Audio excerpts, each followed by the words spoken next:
Guys welcome back to my channel. और आज हम स्टार्ट करने वाले हैं जावास्क्रिप्ट का पहला लेक्चर, इंट्रोडक्शन वीडियो, जहां आपको जावास्क्रिप्ट के बारे में बताएंगे, थोड़ा सा थ्योरेटिकल अंडरस्टैंडिंग देंगे, फिर प्रैक्टिकल इंप्लीमेंटेशन नेक्स्ट क्लास से शुरू हो जाएगा। क्योंकि मेरा मानना है कि प्रैक्टिकल इंप्लीमेंटेशन जरूरी है, बट उससे ज्यादा जरूरी है थ्योरेटिकल अंडरस्टैंडिंग। अगर थ्योरेटिकल अंडरस्टैंडिंग नहीं होगी तो प्रैक्टिकल इंप्लीमेंटेशन में बहुत सारी प्रॉब्लम आएंगी। तो अगर आपको कभी भी लगे कि ये चीज इंपॉर्टेंट है, कोई लाइन इंपॉर्टेंट है, तो आप जरूर से जरूर उसको अपने नोट्स पे लिख लीजिएगा और एक नोट्स प्रिपेयर करिएगा। तो चलिए शुरू करते हैं जावास्क्रिप्ट बिना किसी देरी के। और सबसे पहले जो मेरे दिमाग में बात आती है जब भी मैं जावास्क्रिप्ट का नाम सुनता हूँ, तो वो होता है कि एक प्रोग्रामिंग लैंग्वेज है। तो ये तो आप लोग को भी पता है कि जावास्क्रिप्ट प्रोग्रामिंग लैंग्वेज है, बट एक्चुअल में ये प्रोग्रामिंग लैंग्वेज होती क्या है? ये प्रोग्रामिंग लैंग्वेज हम लोग कई बार सुनते आए हैं, पर ये होती क्या है? तो एक उसका प्रैक्टिकल यूज केस देखते हैं, प्रैक्टिकल अंडरस्टैंडिंग के लिए प्रैक्टिकल एग्जांपल देखते हैं। कि जैसे फॉर एग्जांपल आपने अपनी मम्मी से कहा कि मम्मी चाय बना दो, ठीक है? तो आपने क्या क्या लैंग्वेज का इस्तेमाल किया? जो आपने लैंग्वेज का इस्तेमाल किया, क्या वो हिंदी लैंग्वेज थी? आपने या तो इंग्लिश लैंग्वेज की बात की होगी, या तो आप लोगों ने फ्रेंच लैंग्वेज यूज किया होगा, या स्पेनिश लैंग्वेज यूज किया होगा। यही तो किया होगा। तो ये सब क्या है? ये सब तुम्हारी क्या ह्यूमन लैंग्वेज कह सकते हैं? इनको हम क्या ह्यूमन लैंग्वेज कहते हैं, ताकि आप ह्यूमन से कम्युनिकेट कर सके। आपने अभी मम्मी से बोला, या तो आप ब्रदर से बोल सकते थे, सिस्टर से बोल सकते थे, या पेरेंट्स से बोल सकते थे, या रिलेटिव से बोल सकते थे। तो क्या अगर कोई कम्युनिकेशन करना है दो लोगों के बीच में या दो ह्यूमंस के बीच में, तो क्या हम लोग ह्यूमन लैंग्वेज का इस्तेमाल करते हैं? और लैंग्वेज कई सारी हो सकती है। उसी तरह जब भी आपको कंप्यूटर के साथ कम्युनिकेट करना है, ठीक है, अगर आपको कम्युनिकेट करना है कंप्यूटर के साथ, ठीक है, कम्युनिकेट करना है कंप्यूटर के साथ, या कम्युनिकेट करना है मशीन के साथ, उसको कोई इंस्ट्रक्शन देना है ताकि कोई टास्क कंप्लीट हो जाए, तो उस लैंग्वेज को, जो लैंग्वेज यूज होती है, उसको हम लोग बोलते हैं प्रोग्रामिंग लैंग्वेज। क्योंकि क्या है कि कंप्यूटर है और मशीन है, उन लोगों को और कोई लैंग्वेज समझ नहीं आती है, ना हिंदी आएगी ना इंग्लिश आएगी। आप कोई मशीन है उससे नहीं बोलेंगे, बट उससे कोई एक लैंग्वेज के थ्रू आप एक प्रोग्राम करेंगे ताकि वो आपके नेसेसरी टास्क को परफॉर्म कर सके। तो आपको बस इतना ध्यान रखना है कि कंप्यूटर या मशीन से जो भी कम्युनिकेशन या कोई इंस्ट्रक्शंस हम लोग को देना होता है, तो हम लोग प्रोग्रामिंग लैंग्वेज का यूज करते हैं। तो अब जैसे क्या होता है कि हम लोग ने हिंदी में मम्मी से बोला कि मम्मी हमें चाय बना दो। अगर उस वर्ड्स एक तरह से नहीं लिखेंगे, तो वो अच्छे से मतलब कोई कम्युनिकेशन नहीं हो पाएगा, कोई सेंस नहीं बनेगा, और कोई टास्क परफॉर्म नहीं हो पाएगा। इसलिए हमको जो सबसे इंपॉर्टेंट चीज है किसी भी लैंग्वेज में, वो है वे ऑफ स्पीकिंग। ये बहुत इंपॉर्टेंट है कि आप किस तरह से बोलते हैं ताकि आपका टास्क हो सके। तो प्रोग्रामिंग के डोमेन में देखा जाए तो वे ऑफ स्पीकिंग को ही हम लोग बोलते हैं सिंटैक्स। आगे जाके आप बहुत सारी बातें सुनेंगे ये सिंटैक्स होता क्या है। तो पहले से मैं बता दे रहा हूँ कि इसको आप ऐसे समझिए कि ये वे ऑफ स्पीकिंग है, कि आप हिंदी में किस तरह से बोल रहे हैं। अगर आप वर्ड्स ऊपर नीचे कर देंगे या उल्टा सीधा कर देंगे, तो वो साउंड अच्छे से नहीं करेगा और कम्युनिकेशन नहीं होगा। तो आपको यही याद रखना है कि प्रोग्रामिंग लैंग्वेज एक लैंग्वेज है जिससे आप कंप्यूटर्स या मशीन से कम्युनिकेट कर सकते हैं और इंस्ट्रक्शंस दे सकते हैं ताकि कोई नेसेसरी टास्क हो जाए। और हर एक प्रोग्रामिंग लैंग्वेज का एक वे ऑफ स्पीकिंग होता है या फिर सिंटैक्स होता है। तो इसको आपको ध्यान रखना है। अब जो नेक्स्ट चीज है वो है कि भाई ये तो समझ लिया कि प्रोग्रामिंग लैंग्वेज होता क्या है। तो भाई प्रोग्रामिंग लैंग्वेज की टाइप्स क्या होती हैं? टाइप्स ऑफ प्रोग्रामिंग लैंग्वेज पे आते हैं। तो मैं बताना चाहता हूँ बहुत सारी प्रोग्रामिंग लैंग्वेजेस होती हैं और आगे जाते जाते बढ़ती चली जा रही हैं। धीरे धीरे सब कुछ चेंज होता चला जा रहा है। जैसे कुछ एग्जांपल्स मैं प्रोवाइड अगर करूं, तो प्रोग्रामिंग लैंग्वेज जो होती है, जैसे कि जावा हो गई, ठीक है, दूसरा जैसे C++ हो गई, और बता सकते हैं जैसे कि जावास्क्रिप्ट जो हम लोग पढ़ रहे हैं, चौथा पाइथन हो गया, ये पाइथन भी एक प्रोग्रामिंग लैंग्वेज है। फिफ्थ, अगर डेटाबेस से डील करना है, SQL हो गया। सिक्स्थ एक होती है PHP। ये सब के बारे में हम जान सकते हैं वेब में, बहुत मतलब वेबसाइट अपना कोई भी ब्राउज करिए। और कोई प्रोग्रामिंग लैंग्वेज जैसे कि रूबी हो गई, ऐसे भाई बहुत सारी प्रोग्रामिंग लैंग्वेज धीरे धीरे आती जा रही है, ठीक है ना। बट स्पेशली हम लोग इस सीरीज में इसके बारे में बात कर रहे हैं जावास्क्रिप्ट के बारे में। तो इसी के बारे में बात करेंगे और आगे बढ़ते हैं हम लोग जावास्क्रिप्ट में। बहुत आसान भाषा में एक्सप्लेन करेंगे। सबसे पहले एक चीज जानते हैं कि एक कहानी जानते हैं, ठीक है, एक स्टोरी जानते हैं। बहुत अर्ली डेज की बात है जब इंटरनेट नया नया आया था। तो पहले तो बिना इंटरनेट के कुछ भी मतलब लेटर होता था कि यहाँ से कोई इंस्ट्रक्शंस या कोई इंफॉर्मेशन शेयर होती थी। बट जब इंटरनेट आया तो धीरे धीरे बहुत सारे एडवांसमेंट्स होने लगे थे।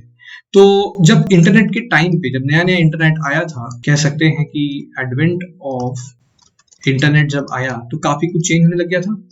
तब जब चीजें कुछ बनने लगी तो वेबसाइट्स बनने लग गई।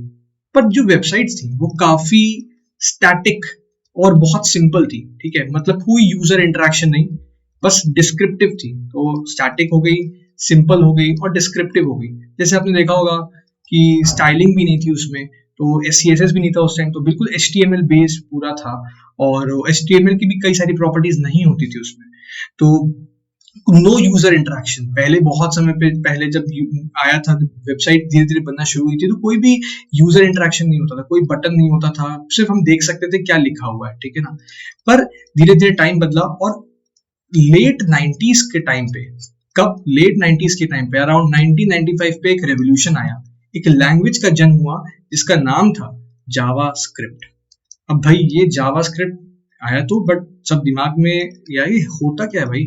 धीरे धीरे पता चला कि भाई जावास्क्रिप्ट आपको एक पावर देता है ताकि आप अपने कंटेंट को डायनामिक कर सके, ठीक है, डायनामिक कर सके, फंक्शनल कर सके। तो जब ये समझ आया डेवलपर्स को, तो उन्होंने सोचा कि यार कैसे मतलब ये बनेगा, मतलब जावास्क्रिप्ट को कैसे इंटीग्रेट करेंगे।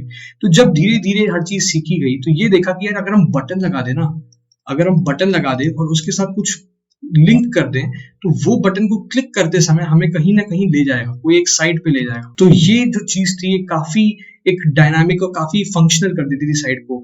और धीरे धीरे धीरे धीरे ये और एडवांसमेंट होते गए, वेबसाइट्स हैं उसमें राउटिंग होने लग गई, एनिमेशन होने लग गए। और जैसे जैसे इंटरनेट ग्रो किया तो लोगों को लगा कि हाँ यार ये भी हो सकता है, इसमें ये भी हो सकता है। तो जावास्क्रिप्ट की जो पॉपुलैरिटी थी वो धीरे धीरे बढ़ती जा रही थी, ठीक है। और जब आगे टाइम बीता तो उसको देखा कि यार भाई गेम्स में भी जावास्क्रिप्ट यूज हो रही है, ठीक है, और कहाँ कहाँ यूज हो रही है, जैसे कॉम्प्लेक्स एप्लीकेशंस को बनाने में भी जावास्क्रिप्ट यूज हो रही है। तो ये देखा गया कि हाँ अब जावास्क्रिप्ट तो बहुत ग्रो कर रही है। तो 1997 पे क्या हुआ ना कि इसको एक स्टैंडर्ड के अंदर रखा गया जिसका नाम था ECMAScript, ठीक है, ECMAScript। बेसिकली ये जावास्क्रिप्ट को ही नाम दिया गया था, पर ECMA एक स्टैंडर्ड है जो जावास्क्रिप्ट के लिए बनाया गया था, जो बताता है कि जो स्टैंडर्ड यूनिवर्सली एक्सेप्टेड स्टैंडर्ड है जावास्क्रिप्ट के लिए कि क्या मतलब फीचर्स है उसमें और सबको कंप्लाई करना पड़ेगा। तो वो था ECMAScript।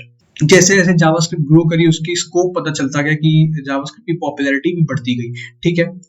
तो ये था ग्रोथ जावास्क्रिप्ट की। हमने कहा कि स्टार्टिंग जब इंटरनेट से हुई थी ना तो वेबसाइट बनी थी, बट वो सिंपल और स्टैटिक थी और बहुत डिस्क्रिप्टिव थी, उसमें कोई यूजर इंटरेक्शन नहीं था, कुछ फंक्शनैलिटी नहीं डाली जा सकती थी। फिर लेट 1990s में जब जावास्क्रिप्ट आई तो फिर ये पता चला डेवलपर्स को कि भाई हाँ वेबसाइट जो स्टैटिक वाली है उसको हम लोग डायनामिक बना सकते हैं और फंक्शनल भी बना सकते हैं। फॉर एग्जाम्पल अगर कोई बटन लगा दे तो कोई मतलब परफॉर्मेंस हो सकता है, ठीक है। अगर हम कोई भी एक साइट से दूसरे साइट पे हम लोग राउट कर सकते हैं। धीरे धीरे इंटरनेट ग्रो किया, जावास्क्रिप्ट की पॉपुलैरिटी बढ़ी, उसको गेम्स कॉम्प्लेक्स ऐप बनाने के लिए यूटिलाइज हुआ। 1997 में ECMAScript नाम दिया गया था और ECMA स्टैंडर्ड था जो जावास्क्रिप्ट के बारे में था और वो बताता था कि किस वर्जन में कितनी फंक्शनैलिटीज रहेंगी, ठीक है। तो ये था जावास्क्रिप्ट। और एक और चीज मैं ऐड करना चाहूंगा, जब मोबाइल डिवाइसेस आए तो क्या हुआ कि जावास्क्रिप्ट को मोबाइल डिवाइसेस में भी यूज करने लग गए ताकि मोबाइल डिवाइसेस रिस्पॉन्सिव हो जाए। मोबाइल डिवाइसेस जब लॉन्च हुए और धीरे धीरे टैबलेट्स और अलग अलग स्क्रीन साइजेस, तब जावास्क्रिप्ट का भी और इम्पोर्टेंस बढ़ने लगा। रीजन था क्या था कि जावास्क्रिप्ट को उसमें भी यूटिलाइज करने लग गया ताकि हम लोग रिस्पॉन्सिव बना सके अपने वेबसाइट्स को, अपने वेब एप्स को रिस्पॉन्सिव बना सके। तो ये हिस्ट्री थी जावास्क्रिप्ट की और अभी भी पॉपुलैरिटी बहुत बढ़ रही है, ठीक है। तो ये था इंट्रोडक्शन जावास्क्रिप्ट का। बट फिर भी मैं एक कुछ पॉइंट्स यहाँ पे लिखना चाहता हूँ और आप लोग को जरूर इसे लिख लेना चाहिए, ठीक है। और ये आगे जाते जाते जैसे जैसे मैं पढ़ाता जाऊंगा ये सारे इंपॉर्टेंट पॉइंट्स ये सब क्लियर होते चले जाएंगे, ठीक है। क्या क्या इंपॉर्टेंट पॉइंट्स है कि सबसे पहले JavaScript one of the most important most popular programming language होती है। दूसरा क्या होता है, ये हाई लेवल प्रोग्रामिंग लैंग्वेजेस है। चिंता मत करिए, सब कुछ पता चलेगा, आप लिख लीजिए बस। हाई लेवल प्रोग्रामिंग लैंग्वेज है ना, ठीक है। और क्या चीज है, ये डायनामिक है। डायनामिक तो हम लोग जानते ही हैं कि अलग अलग हम लोग फंक्शनैलिटीज ऐड कर सकते हैं और एक पेज से दूसरे पेज में भी राउटिंग हो सकती है। और ये 1995 में इन्वेंट हुई थी, ठीक है। और इसको एक्मा स्क्रिप्ट बोला गया था कि भाई ये एक्मा स्टैंडर्ड को कंप्लाई करेगा इन 1997, ठीक है। तो एक और लिखते हैं कि ये स्पेशली, अब सोच रहे होंगे कि जावास्क्रिप्ट को यूज कहाँ कहाँ कर सकते हैं। तो जावास्क्रिप्ट जो थी ना, वो स्पेशली यूज होती थी वेब डेवलपमेंट में, ठीक है। वेब डेवलपमेंट में यूज होती थी और अभी भी यूज होती है। लेकिन अब वेब डेवलपमेंट में भी बहुत सारे वेरिएशंस है, अलग अलग जगह जावास्क्रिप्ट को यूज करते हैं। अब इसको फ्रंट एंड में भी यूज करते हैं, अब इसको बैक एंड में भी यूज कर सकते हैं। मतलब आपको फ्रंट एंड बैक एंड तो पता चलता रहेगा। फ्रंट एंड बेसिकली होता है क्लाइंट साइड, मतलब जो यूजर देख पा रहा है, हम लोग देख पा रहे हैं जैसे साइट पे, और सर्वर साइड जो होती है वो बैक एंड होती है। तो वहां पे भी हम लोग यूज करते हैं, ठीक है। तो बहुत सारे एप्लीकेशंस हैं जावास्क्रिप्ट के और बहुत सारे डोमेन्स हैं जावास्क्रिप्ट के।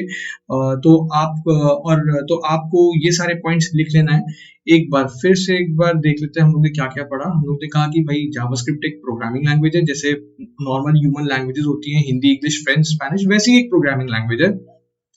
बट अंतर यही है कि ह्यूमन लैंग्वेज में हम लोग कम्युनिकेट करते हैं ह्यूमन से, वो इंस्ट्रक्शन देते हैं, और प्रोग्रामिंग लैंग्वेज में हम लोग कंप्यूटर या फिर मशीन से इंटरेक्शन करते हैं। और वे ऑफ स्पीकिंग जैसे ह्यूमन लैंग्वेज में होता है उसको हम लोग सिंटैक्स बोलते हैं इन प्रोग्रामिंग लैंग्वेज। कई सारी प्रोग्रामिंग लैंग्वेजेस होती हैं, बट हम लोग स्पेशली किसके बारे में बात करें, जावास्क्रिप्ट के बारे में। जावास्क्रिप्ट की हिस्ट्री जानी कि धीरे धीरे इंटरनेट जैसे जैसे ग्रो कर रहा था वैसे वैसे जावास्क्रिप्ट की पॉपुलैरिटी बढ़ती चली आ रही थी। जावास्क्रिप्ट क्या ऐड करता था, यूजर इंटरेक्शन ऐड करता था, या जिसको डायनामिक बनाता था हमारे स्टैटिक या सिंपल और डिस्क्रिप्टिव वेब पेजेस को। 1995 में ये इन्वेंट हुआ था। और ये बटन्स जैसे होते थे कि बटन्स का काम क्या होता है कि भाई अगर उसको क्लिक करें तो कुछ एक्शन परफॉर्म, वो एक्शन पहले परफॉर्म नहीं होता था, बट जावास्क्रिप्ट के आने के बाद होने लगा।